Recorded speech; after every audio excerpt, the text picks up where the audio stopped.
wanted polygamist free after 15 years on the lam in Mexico. A polygamist who fled to Mexico about 15 years ago with his wives and kids, while facing child molestation charges in Arizona, is now free after the charges were dropped months ago.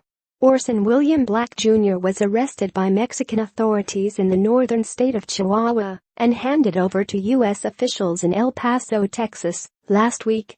He was briefly held on an Arizona fugitive warrant before being released because no agency would extradite him, El Paso County Sheriff's spokeswoman Chris Acosta said.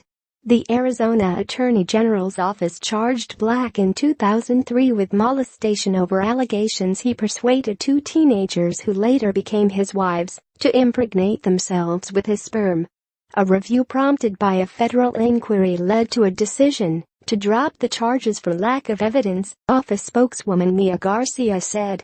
The women were of legal age when they were interviewed by authorities in 2003 and said they had impregnated themselves, Garcia said.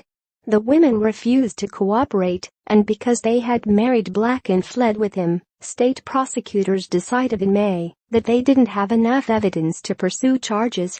We needed the girls to testify, or in some way help us with the evidence, Garcia said. That's really the only evidence. Black, 56, is a member of the Fundamentalist Church of Jesus Christ of Latter-day Saints, a sect that began after the mainstreamed Mormon Church disavowed polygamy. The sect advocates plural marriage, and its members commonly have legal marriages with their first wife and spiritual marriages with other wives. The group is mainly based in the twin towns of Colorado City, Arizona, and Hilldale, Utah. Its leader, Warren Jeffs, is serving a life sentence in Texas after being convicted of sexually assaulting girls he considered brides. Records from the 2003 case show Black had been estranged from the polygamous community since the 1980s, but still followed its teachings. The case was the first in a series of efforts to crack down on men in the sect and the community's police, which refused to arrest Black, said former Arizona Attorney General Terry Goddard, who brought the charges.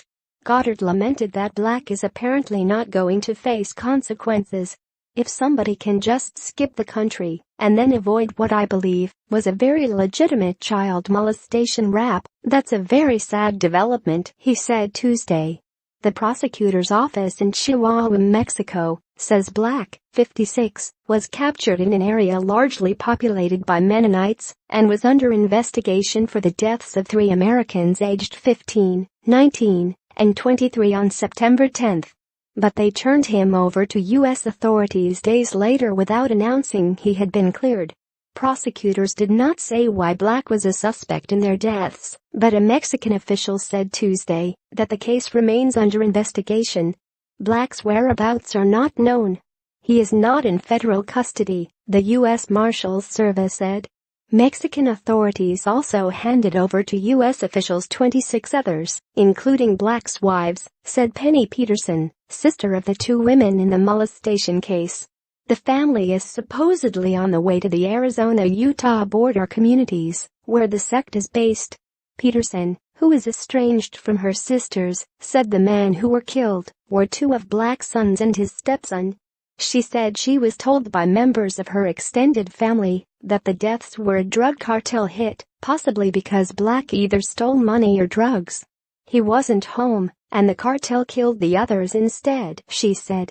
They told the family, when they killed those boys, if William doesn't turn himself into us, we're going to come back, kill everybody over the age of 6, and we're going to take everyone under the age of 6, Peterson said. Mexican prosecutors didn't immediately respond to questions about Peterson's story. She has started a Change.org petition to try to persuade Arizona prosecutors to file charges again. Garcia, the Arizona prosecutor's spokeswoman, said they had not given up on the case. We've remained in contact with Peterson over the years. We just need more evidence, Garcia said. We fully intend to speak to the victims again. Associated Press reporter Mark Stevenson in Mexico City and AP researcher Rhonda Schaffner in New York contributed to this report.